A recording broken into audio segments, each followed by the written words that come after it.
Nicaragua, which is near the northernmost of the two lakes over on the left. And we traveled up through the pink area, which is Matagalpa, and north of that into the green area, which is Jinotega, to stay for several days in the small farming community of Yali. A highlight of our stay in Managua was this demonstration opposing the war, which was held in front of the United States Embassy.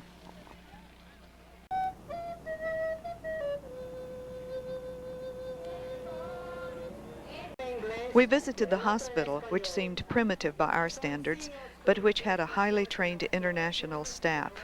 Jinotega, visiting the hospital, the motto across the front says, "Good health is the right of the people and the responsibility of the government."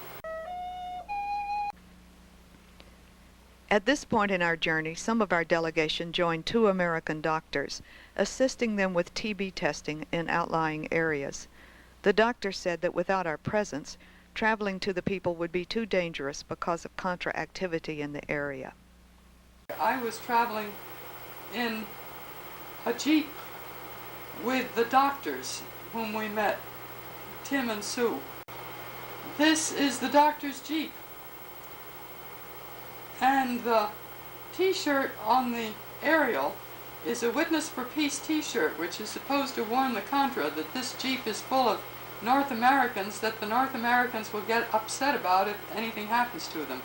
And we went on out with the doctors to visit some of their tuberculosis patients in the countryside. Yali is in a region which has experienced many Contra attacks.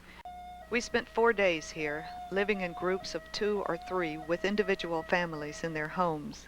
The people were poor and their homes simple, but their loving welcome made us feel at home.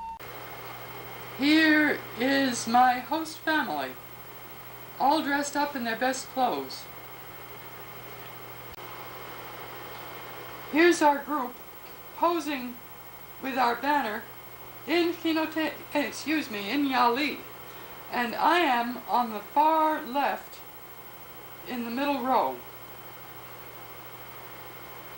The woman in the middle here is Blanca, who was the one who organized our visit to Yali. She lost her husband, lost her son in Contra raids. She herself carries around at least 5 pieces of shrapnel. But she is one of the most upbeat, optimistic, energetic people I've met. As long as she's helping run things in Yali, I think they'll be all right. The day after we arrived at the town of Yali, we woke up to the booming of howitzers.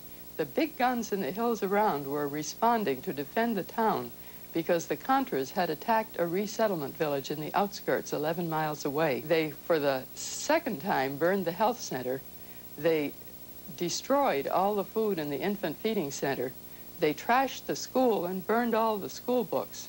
At Logan Airport tonight, a group of local missionaries came home after 2 weeks in Nicaragua. Members of the Witness for Peace program have strong anti-Contra feelings.